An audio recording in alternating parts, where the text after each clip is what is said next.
सामर्थी नाम में हम मांगते हैं। अपने पड़ोसी को बोलो, तुम सिर्फ इच्छा रखने से ही बदल नहीं सकते, तुम्हें कर्म करना होगा। आमीन। बाइबल कहती है शाऊल जब शमूएल के पास से गया और शमूएल ने कहा रास्ते में तुझे एक नबियों का दल मिलेगा और जब तू उस दल के साथ मिल जाएगा तो तू भी नबूवत करने लगेगा। और बाइबल कहती है शाऊल जो एक राजा था बल्कि नबी नहीं था, और जब नबियों के दल के साथ वो मिला तो बाइबल कहती वो नबूवत करने लगा, भविष्यवाणी करने लगा। और सब जगह कहावत चली, क्या शाऊल भी नबियों का है? आप कैसी संगति करते हैं, आप किस तरह के विजन के नीचे हैं, क्योंकि सिर्फ इच्छा रखने से आपकी लाइफ में बदलाव नहीं आता। इसलिए यीशु मसीह ने कहा मांगो तो दिया जाएगा। सिर्फ मांगना ही नहीं, उसने कहा ढूंढना भी पड़ेगा, तुम्हें खटखटाना भी पड़ेगा, अगर तुम अपनी लाइफ में वो चीजों को पूरा होते हुए देखना चाहते हो तो। जब परमेश्वर ने कलीसिया को बनाया तो परमेश्वर ने कलीसिया में नियमों को ठहराया, कलीसिया को आशीषित करने के लिए।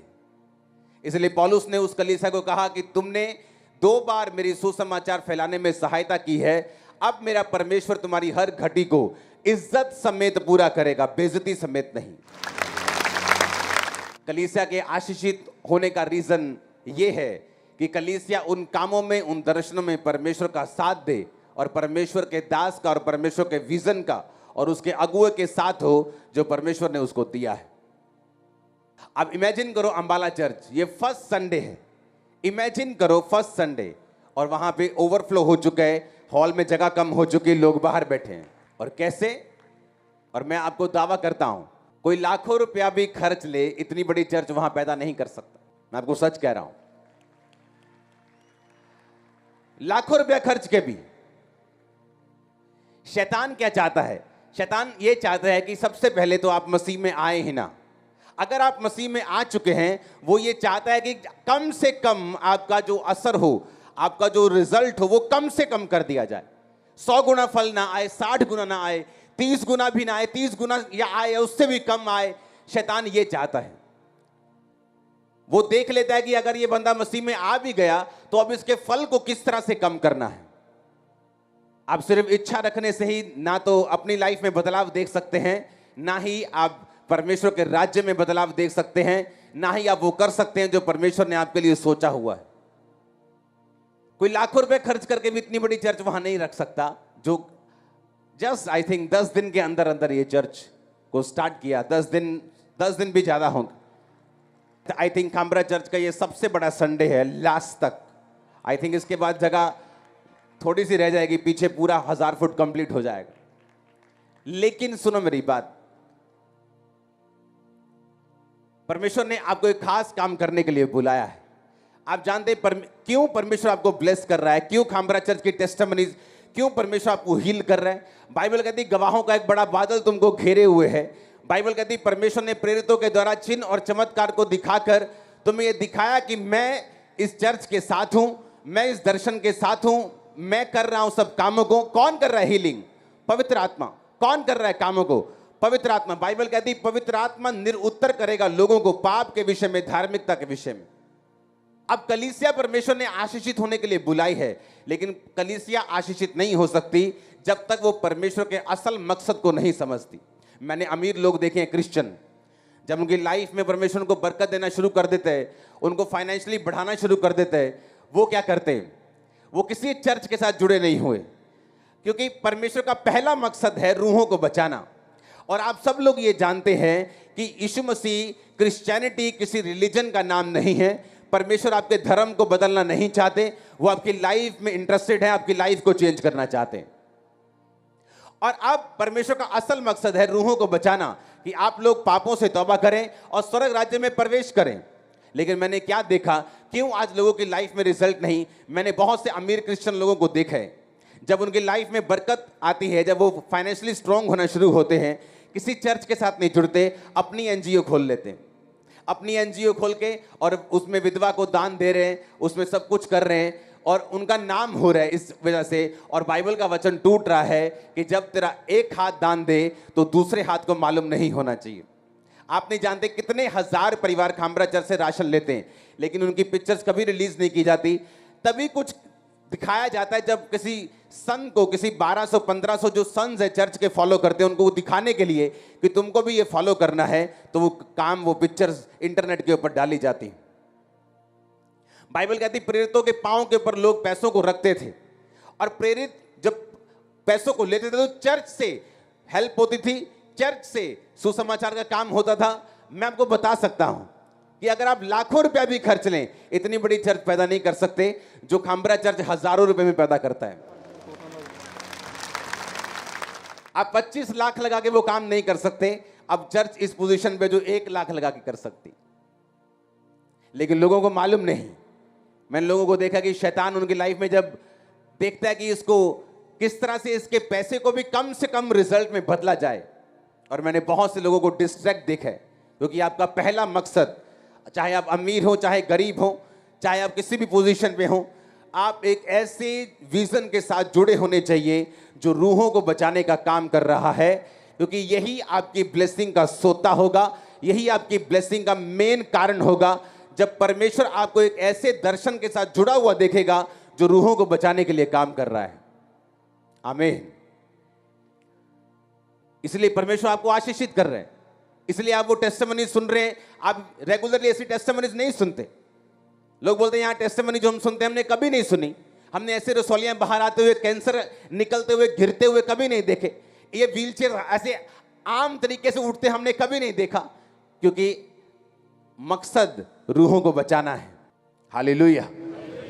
वो आपको इसीलिए ब्लेस कर रहा है और इसीलिए आपको चंगा कर रहा है, क्योंकि आप परमेश्वर के विजन में और दर्शन में जुड़े हुए हैं। जब खामबरा चर्च में जब कॉलेज की शुरुआत की गई, सोफिया कॉलेज की, तो लोग बोले अब खामबरा चर्च इधर को चल पड़ी है, अब ये क्या बोलते हैं प्रोफेशनल, उसमें और क्या बोलते हैं, एक और वर्ड को बोलते हैं, याद भूल गया, कि वो इधर को अब चल पड़े। आज 3 दिन पहले मुझे न्यूज़ आई कि उस कॉलेज में से एक लड़के की नियुक्ति हुई एक्साइज डिपार्टमेंट में, वो अफसर में वो भर्ती हो गया। उस कॉलेज से निकलकर एक बड़े जगह पे वो पहुंच गया, सोफिया कॉलेज का पढ़ा हुआ लड़का। और तब लोगों को मालूम होता है अच्छा उस कॉलेज का मकसद पैसा कमाना नहीं था, फ्री पढ़ाना था, ताकि आप लोग, आपके बच्चे सिर्फ 12वीं तक सीमित ना रहें, वो आगे बढ़ें, वो आईएएस बने, वो आईपीएस बने, वो अफसर बने, वो इंस्पेक्टर बने, वो आगे बढ़ें। और आज वो हो रहे हैं। और जिन लोगों ने उस दर्शन में हिस्सा डाला, परमेश्वर उनको बरकत देता जा रहे हैं। हालेलुया। क्योंकि ये अगर परमेश्वर ने आपको विजन दिया, दर्शन दिया, अगर उसने मुझे दर्शन दिया, तो वो उन लोगों को ब्लेस करेगा जो उस दर्शन में उसके साथ खड़े हैं। चाहे वो रूहें बचाने का हो, चाहे वो आपको ऊंची पदवियों पर लेके जाने का हो। और एक भी दर्शन ऐसा नहीं जो आपने मेरे लिए देखा हो, आपने खुदा के किंगडम के लिए देखा और आपने उसमें बोया, आपने पार्टिसिपेट किया, आप रोज प्रार्थना करने के लिए आ रहे हैं। आपकी लाइफ सेम नहीं होगी, आप बेस्ट जगहों के ऊपर होंगे। आमीन ऊंचे वाला चाहिए चर्च। मैंने कहा आमीन ऊंचे वाला चाहिए चर्च। और यही परमेश्वर का मकसद है, इसलिए उसने जान दी, वो क्रूस पे मारा गया, गाड़ा गया और जी उठा। और उसने क्या कहा, जाओ और तुम अब सुसमाचार सुनाओ, सब जातियों के लोगों को चेला बनाओ, सब बातें मानना सिखाओ जो शुरू से लेकर अंत तक मैंने तुम्हें मानना सिखाई हैं। और इसीलिए आप बरकत पा रहे हैं। इसलिए उसने कहा जो सेवा करेगा मेरा पिता उसका आदर करेगा। इसलिए आज आप आदर को पा रहे हैं। अगर नहीं पा रहे, आप पाएंगे, दुगना पाएंगे, 10 गुना पाएंगे यीशु के नाम। कलीसिया के बरकत लेने का एक ही रीजन है, परमेश्वर ने आपको सिर्फ चंगा करने के लिए चर्च में नहीं भेजा। परमेश्वर ने आपको एक मन होकर, एक चित्त होकर आपको उस दर्शन के साथ खड़े होने के लिए भेजा है, ताकि परमेश्वर उस दर्शन के जरिए वो आपको ब्लेस कर सके। बाइबल कहती है शैतान की जो रोटी है वो पाप है। वो आपकी लाइफ में काम नहीं कर सकता जब तक आप उसको रोटी ना खिलाएं, उसको तगड़ा ना करें, जब तक आप पाप ना करें। पाप को वो कांटेक्ट पॉइंट बना के आपकी लाइफ में प्रवेश करता है, और जब वो प्रवेश करता है फिर वो काम करता है। बाइबल कहती है वो तरस नहीं खाता, वो मारने के लिए, घात करने के लिए और नष्ट करने के लिए आया। और इसीलिए परमेश्वर भी आपकी लाइफ को जो ब्लेस करना चाहते हैं, वो भी कांटेक्ट पॉइंट को ढूंढते हैं। और आपकी पवित्रताई, आपकी प्रेयर लाइफ, आपका विजन के साथ खड़े रहना और जुड़े रहना।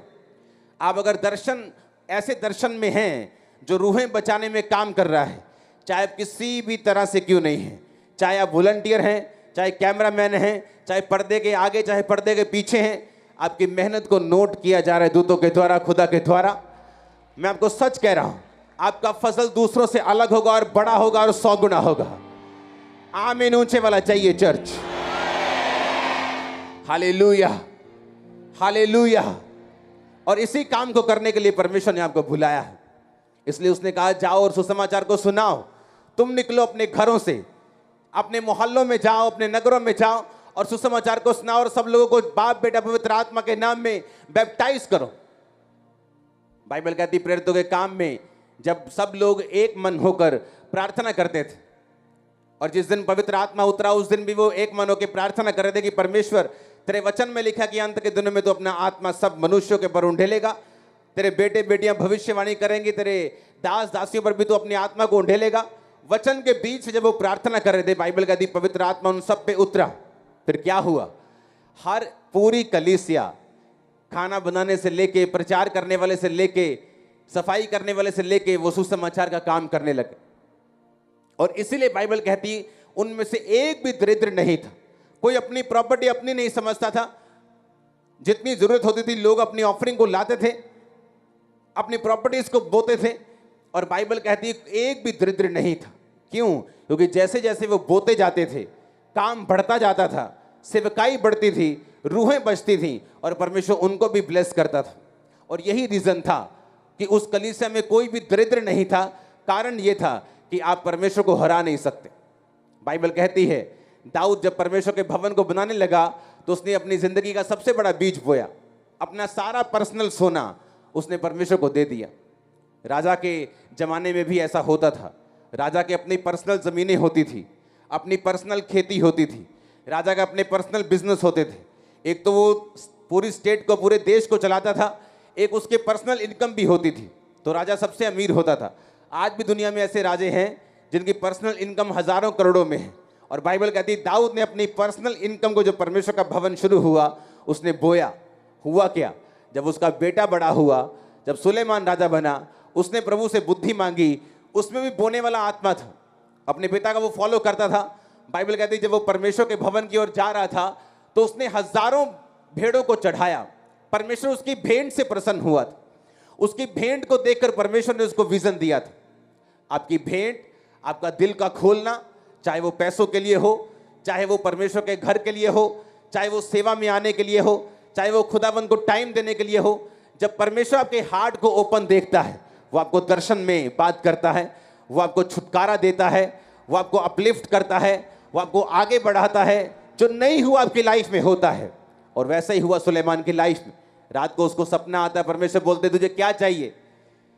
मैं तेरे कामों से खुश हूं, तुझे क्या चाहिए? उसने कहा परमेश्वर मुझे बुद्धि का वरदान दे। और परमेश्वर ने कहा मैं तुझे बुद्धि भी देता हूं, लेकिन तुझे पैसा भी इतना दूंगा, ऐश्वर्य भी इतना दूंगा, जो आज के बाद ना तो किसी को आज से पहले था, ना आज के बाद होगा। बाइबल कहती है कि परमेश्वर कहता तो मुझे हरा नहीं सकता। अगर दाऊद ने बोया, सुलेमान ने उसको काटा। आपकी मेहनत आपके बच्चे काटेंगे, आप देखेंगे। आपके बच्चे इतने ग्रेट होंगे, आपके पूरे खानदान ने नहीं देखे होंगे। मैं आपको सच कह रहा हूं। आपका आमीन ऊंचे वाला चाहिए चर्च। जो परमेश्वर आपके लिए सोच के बैठा हुआ है, जो उसके दिमाग में आपके लिए है, वो ग्रेटनेस है, वो महानता है, वो ऊपर की कुर्सियां हैं, वो ग्रेट लाइफ है जो उसने आप और आपके परिवार के लिए सोची हुई है। आपको उसके विजन में रूहें बचाने के जो मेन दर्शन है, उसमें चलते जाना है। आमीन। बाइबल कहती है मूसा जब पहाड़ से उतरा तो उसके चेहरों से किरणें निकल रही थी। मूसा के चेहरे से जब किरणें निकल रही थी तो इजरायली लोग उसके चेहरे को देख नहीं पा रहे थे। तो मूसा ने अपने चेहरे को ढक लिया और पर्दा कर लिया ताकि इजरायली लोग उसके चेहरे को देख सकें। और बाइबल कहती है मूसा इस बात को नहीं जानता था कि उसके चेहरे से किरणें निकल रही हैं। आप जब परमेश्वर के सामने अपनी लाइफ को समर्पित करते हैं, चाहे अपने बच्चों को सेवकाई में भेजते हैं, चाहे आप पैसों के साथ सेवकाई करते हैं, चाहे आप रोज प्रार्थना करने के लिए आते हैं, चाहे आप चर्च के लिए फास्टिंग कर रहे हैं, प्रार्थना कर रहे हैं, चाहे आप सुसमाचार सुनाने के लिए जा रहे हैं, आप जब किसी भी तरह से सेवकाई करते हैं तो ये इस बात का प्रमाण है कि आप अपनी साइट में, आप अपनी निगाह में अपनी वैल्यू खो चुके हैं। और आप अपने लिए मर चुके हैं, आप क्रूस उठा चुके हैं। जिस तरह जीसस ने कहा था, जो अपना क्रूस डेली नहीं उठाएगा, रोज अपना क्रूस उठा के मेरे पीछे नहीं चलेगा, वो मेरे योग्य नहीं है। जब आप बोते हैं, इसका मतलब आप सैक्रिफिशियल बो रहे हैं। आपको मालूम है मुझे इस पैसे की जरूरत है, लेकिन मैं खुदा के काम के लिए बो रहा हूं। आपको मालूम है मेरा टाइम बड़ा इंपॉर्टेंट है, लेकिन मैं सुसमाचार के लिए जा रहा हूं। आपको मालूम है जब मैं सुसमाचार सुनाने के लिए जाऊंगा तो लोग मुझे बुरा भी कहेंगे, लोग गाली भी देंगे, लोग बुरा भी कहेंगे, लोग कुछ भी कर सकते हैं, मार भी सकते हैं, पीट भी सकते हैं, तो भी आप जाते हैं, क्योंकि आप अपनी निगाह में मर चुके हैं और आपको नहीं पता। आपके चेहरों से किरणें निकल रही हैं, आप प्रकाश से भर रहे हैं, आपके बच्चे लाइट से भर रहे हैं, आप सेम नहीं जा रहे। यीशु मसीह के नाम में आमीन ऊंचा चाहिए चर्च। ये सबूत है कि आप अपनी सेल्फ खो चुके हैं। जिस तरह जीसस ने कहा था, जो कोई रोज अपना क्रूस नहीं उठाएगा और मेरे पीछे नहीं चलेगा, वो मेरे योग्य नहीं होगा। रोज क्रूस उठाने का मतलब है अपनी निगाहों में अपने लिए मर जाना। आप नहीं बोल सकते अगर अपनी निगाहों में आप मरे हुए नहीं है तो। आप नहीं सेवा कर सकते अगर आप अपने लिए मरे हुए नहीं है तो। आप नहीं कर सकते। आपको लोगों का डर होगा, आपको रिश्तेदारों का डर होगा, आप उसका अंगीकार नहीं कर सकते अगर आपने अपना क्रूस नहीं उठाया हुआ तो। लेकिन बाइबल कहती है, जब भी कोई व्यक्ति क्रूस उठाता है, परमेश्वर अपने चेहरे का प्रकाश उसके चेहरे के ऊपर चमकाता है। वो सेम नहीं रहता, उसकी लाइफ सेम नहीं रहती, उसके बच्चे सेम नहीं रहते, फाइनेंस सेम नहीं रहता। इमेजिन करो, जब प्रेरितों के काम की कलीसिया रोज कोई ना कोई अपनी प्रॉपर्टी को बोता था, और उससे क्या होता था, सब लोग अपने अपने कामों को करते थे, कलीसिया के काम बुरे होते थे।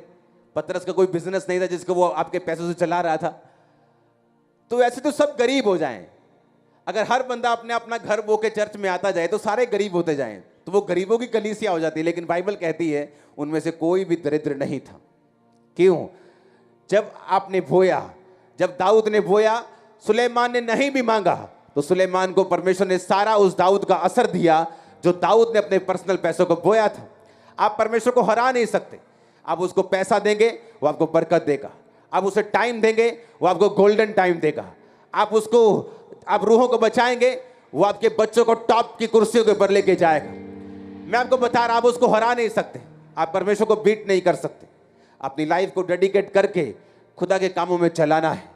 आज वो आपको अपनी आत्मा से फिल करेगा, वो वचन को पूरा करेगा कि अंत के दिनों में वो अपना आत्मा सब मनुष्यों के ऊपर उंडेलेगा। क्योंकि आप जब आत्मा से फिल होकर जाएंगे, आप जब उसकी सेवा करेंगे, आप जब उसके दर्शन में उसके साथ खड़े होंगे, वो आपके साथ खड़ा होगा, वो आपके कामों को सॉल्व करेगा, आपकी बॉडी को हील करेगा, ऊंची जगहों पे आपको लेके जाएगा, निराशाओं को फिनिश करेगा। आमीन ऊंचा आशीष आपकी। Hallelujah, hallelujah. मैंने देखा लोगों को निराशाओं, उनकी फैमिली ट्रबल, उनकी मैरिज में ट्रबल, हस्बैंड में ट्रबल, वाइफ में ट्रबल, उनके फाइनेंस में ट्रबल, शरीर में ट्रबल, इसका कोई इलाज नहीं। अगर आप खुदावंद की सेवा में जुट जाएंगे, उसकी आत्मा से भरपूर होते जाएंगे, वो सबके दिमाग चेंज कर देगा, वो फाइनेंस को चेंज कर देगा, वो सारे बदलावों को लेके आता जाएगा जो आप लोगों को चाहिए। मैं एंजल्स को देख रहा हूं बदलावों को आपकी लाइफ में करते हुए, एंजल्स को देख रहा हूं मेंटल्स को फेंकते हुए बदलावों के यीशु मसीह के सामर्थ्य नाम में। Hallelujah, hallelujah. यीशु मसीह के पांव के ऊपर एक इत्र उंडेल दिया गया। चेला बोला, इस इत्र को अगर बेच दिया जाता तो बड़े गरीबों का उद्धार हो जाता। यीशु मसीह ने कहा, उसे रोक मत, जो भी उसने किया है अच्छा किया है, क्योंकि मेरे ऊपर उंडेला गया कुछ भी महंगा व्यर्थ नहीं जाता। आपने अपना कैरियर उंडेल दिया, व्यर्थ नहीं जाएगा। बिजनेस उंडेल दिया, व्यर्थ नहीं जाएगा। लोग कुछ भी कह सकते हैं, आपको बेटर अल्टरनेटिव के साथ आपको बात कर सकते हैं, लेकिन जीसस के सिवा कुछ भी बेटर अल्टरनेटिव नहीं है, कुछ भी अच्छा नहीं है। अगर उसके सेवा में कुछ उंडेल दिया गया है, आप फलों को लेके आएंगे, आपकी लाइफ खुशबूदार हो जाएगी जिस तरह उसकी हुई थी। आमीन ऊंचा चाहिए चर्च। उसमें की गई मेहनत व्यर्थ नहीं जाती। जीसस ने कहा, अगर कोई मेरी सेवा करेगा, मेरा पिता उसका डेफिनेटली आदर करेगा। आमीन, आमीन। जब मैं अपनी लाइफ की निराशाओं में था, बीमारियों की वजह से, दुष्ट आत्मा की वजह से, ट्रबल्स की वजह से, मेंटल डिप्रेशन की वजह से, तो एक ही चीज थी जो पवित्र आत्मा ने बोली थी कि मेरी आत्मा से भरते जाना है और ये डिप्रेशन खत्म होता जाएगा। सेवकाई करते जाना है, ये चीजें खत्म होती जाएंगी। वो करता गया। आज मैं आपके सामने हूं, 1% भी डिप्रेस नहीं हूं, 1% भी बीमार नहीं हूं। आप भी ऐसे ही होंगे इन जीसस नेम। अपने बच्चों, अपने फाइनेंस समेत ब्लेस होंगे इन जीसस नेम। आमीन। ऊंचाई आशीष तुम्हारी है चर्च। आज एक फैसला करके जाना है खुदावंद के काम करने का, क्योंकि उसमें कुछ भी किया गया व्यर्थ नहीं जाता। फैसला करके जाना है पवित्र आत्मा की भरपूरी को पाने का। अगर आप सेल्फ डेड हैं, अपने आप में मरे हुए हैं, अगर आप जीवित नहीं हैं चोरी के लिए, आप जीवित नहीं हैं व्यभिचार के लिए, आप जीवित नहीं हैं गुनाहों के लिए, आप मरे हुए हैं, अपने शरीर के अंगों को पाप के लिए मरा हुआ समझते हैं और धर्म के लिए जागा हुआ समझते हैं, वो आपको आज अपनी आत्मा से भरपूर करेगा और ये आपका इलाज होगा। बीमारियों से निकलने का, निराशा से निकलने का, आत्मा के साथ भरपूरी में प्रीच करने का। आमीन। ऊंचाई, ये आत्मा की भरपूरी आपकी होगी आज। अपने हाथों को उठाओ। Thank you Jesus. एक वायदा करो खुदावंद, मैं दर्शन के साथ, वफादारी के साथ, चलते हुए आत्मा के साथ भरते हुए आगे बढ़ता जाऊंगा। अपने हाथों को उठाकर मांगो ऊंची आवाज में।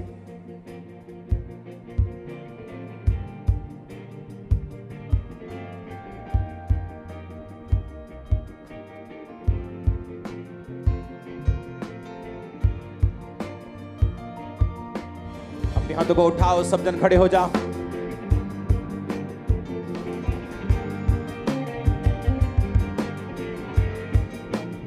अपने हाथों को उठाकर बोलो, हर एक बात की ताकत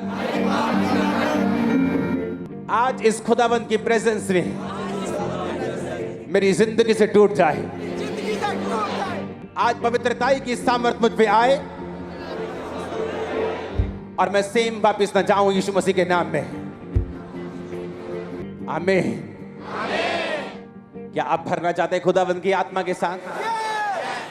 बाइबल कहती मूसा जब उस पहाड़ से नीचे आ रहा था तो उसकी चेहरों से किरणें निकल रही थी और वो नहीं जानता था। अगर आप सेल्फ में डेड नहीं हैं और आपका शरीर अभी भी, अगर आप मैरिड नहीं हैं, आपका शरीर अगर अभी भी सेक्स के लिए जीवित है, तो आप इस मसीह के हकदार नहीं हैं। आप सेल्फ सेक्स में फंसे हुए हैं, आप इस मसीह के हकदार नहीं हैं। उस फोन को तोड़ दो जो तुम्हारी आत्मा को तोड़ रहा है। अगर तुम्हें मालूम है, तुम जब तुम फोन उठाते हो, तुम पिक्चर देखना शुरू करते हो गंदी, ब्रेक कर दो ना उस फोन को। आज तोड़ के जाना खामरा चर्च में उस फोन को, क्योंकि आज यीशु की सामर्थ तुम पे आ रही है चर्च, इन जीसस ने। अगर तुम सेल्फ में मरने के लिए तैयार हो, वो तुम्हें पूरी दुनिया में लेके जाने के लिए तैयार है। क्योंकि ये मसा उन लोगों के लिए नहीं है जो अपने शरीर में जीवित हैं, जो मरे हुए हैं। ये किरणें उन लोगों के लिए है। और मेरी प्रेयर है आज कि आपकी वो हर चीज टूट जाए जो आपको पाप की ओर लेके जाती है। वो आपके बच्चों के लाइफ में गलत संगति हो, वो दोस्त हो, वो उनकी सहेलियां हो। आज होली गोस्ट फायर उन पे आए और वो बेचैन होके भाग जाए आपके बच्चों की लाइफ से। वो कोई भी कनेक्शन हो, आपके फोन से हो, आपकी लाइफ से कहीं से भी हो, आज हर वो कनेक्शन आज इस जून की मीटिंग में जो फायर से भरी है, वो कनेक्शन फायर के साथ जले और नाश हो जाए इन जीसस ने। आज परमेश्वर का आत्मा आपको अपनी ओर खींचे, हर एक डाउट आपकी लाइफ से फिनिश हो जाए।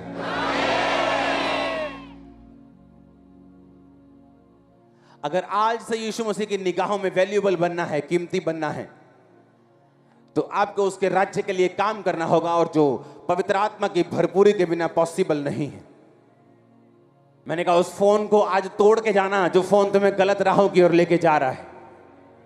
उन कॉन्टैक्ट्स को सेव नहीं करना, उन्हें ब्रेक कर देना, यहीं आज फिनिश कर देना, तोड़ कर जाना उन्हें। अच्छा तुम्हारा फोन टूट जाए, इससे अच्छा कि तुम्हारी आत्मा टूटे, क्योंकि स्वर्ग में तुम रोगे ये सोचकर कि क्यों मैंने अपना फोन नहीं तोड़ा, अपनी आत्मा को तोड़ लिया और वो काम नहीं कर सका। क्योंकि यीशु मसीह ने एक दिन सबको स्वर्ग में लेके जाना है, चाहे पापी हो चाहे धर्मी हो, एक बार उसको दिखाना जरूर है स्वर्ग ऐसा है। और फिर जीसस बोलेंगे चलो खब्बे हाथ नरक में, अच्छे लोगों को बोलेंगे चलो सच्चे हाथ स्वर्ग में। स्वर्ग एक दिन सबको लेके जाना है, पापी को भी स्वर्ग लेके जाना है, ताकि उसे पता हो वो क्या मिस कर रहा है। अच्छा है मैंने कहा तुम्हारा फोन टूट जाए, इससे अच्छा कि तुम्हारी स्पिरिट टूटे। वो तुम्हारे लैपटॉप टूट जाए, वो तुम्हारे आईपैड टूट जाए, इससे अच्छा कि तुम्हारी स्पिरिट टूटे। वो नुकसान नहीं होगा, वो फायदा होगा। अगर तुम उसकी आत्मा से भरने के लिए तैयार नहीं हो, जेन्युइनली उसको मांगने के लिए तैयार नहीं हो, अपने घुटनों पर आकर अपने खड़े होकर चिल्लाने के लिए खुदावंद मुझे तेरा आत्मा चाहिए, बाकी सब बाद में चाहिए। मेरे सालों की प्रेयर थी आंसुओं के साथ, खुदावंद मुझे हील कर, मुझे हील कर, तू क्यों मुझे चंगा नहीं करता। मैं इतनी प्रार्थना करता हूं, रोजे रखता हूं, तेरी क्रूसेड करवाता हूं। और एक इमोशनल एक ट्रबल था, क्योंकि मैं मेंटली अपसेट भी था अपनी लाइफ में। तो वो ऐसा एक पीरियड था जो मैं नहीं चाहता कि आपके दुश्मन की लाइफ पर भी आए। और एक दिन मीटिंग के दौरान जब परमेश्वर के एक दास ने मुझे अपने पास बुलाकर कमरे में पूछा, तू क्या चाहता है, कि परमेश्वर तुझे चंगा करे या तू ये चाहता है कि तू उसके मस्से से भरे। मुझे अंदर से आवाज आई मस्से से भरना है। मैंने कहा मैं मस्से से भरना चाहता हूं। उसने कहा ठीक है जा, चला जा। जब बाहर आके मैंने अपने टीम से बात की अपने, तो उन्होंने मेरी क्लास लगाई। उसने कहा तूने खुदा को क्यों कहा तू चंगा हो जाता, इतने सालों से तू मांग रहा है। मैंने कहा पता नहीं मुझे क्या हुआ। जब मैं अंदर गया तो मुझे अंदर से आवाज आई कि तुझे मस्से से भरना है, तुझे चंगा, तुझे मस्से से भरना है। पता नहीं क्यों मुझे ऐसा लगा कि मैं यही बोलूं, क्योंकि अंदर खुदावंद की प्रेजेंस थी। आज खुदावंद की प्रेजेंस यहां मौजूद है। आपको क्या चाहिए? मसा चाहिए कि अपनी आशीष चाहिए कि बरकतें चाहिए? अगर तुम मसा चाहिए तुम मेरे जैसे मसा भी पाओगे और बरकतें मेरी ऐसी पाओगे, मुझसे भी उत्तम पाओगे। आमीन ऊंचे वाला चाहिए चर्च। मैं बाहर आकर पछताया बहुत। मैंने कहा ये मैंने क्या बोल दिया, क्योंकि उन दोस्तों ने मुझे बहका दिया कि तूने गलत मांग लिया। खुदा ने कहा तो था तो मांग लेता तू। काश मैंने हाँ वो मांग लिया होता तो, क्योंकि उसके कई साल बाद मेरी हीलिंग नहीं हुई। तो मैं पछताता था कि खुदा ने जब मुझसे पूछा तो मैंने क्यों नहीं मांगा। अगर हीलिंग होती तो मैं आगे तो बढ़ ही जाता। लेकिन उन दिनों में जब मैंने परमेश्वर से मसा मांगा और जब मसा उतरा, वो मसा ऐसा था जो मैंने कभी नहीं देखा था, किसी की लाइफ में नहीं देखा था। तो वो मसा उतरता गया और मैं आगे बढ़ता गया और उन जगहों पे पहुंचा जहां लोग पहुंचने की इच्छा रखते हैं 100 साल में 60 साल में नहीं पहुंचते। मैं 6 साल में पहुंचा और जब पहुंच गया तो हीलिंग भी मेरे पास थी, डिलीवरेंस भी मेरे पास थी, चंगाई भी मेरे पास थी, दुनिया की किसी चीज की कमी नहीं थी।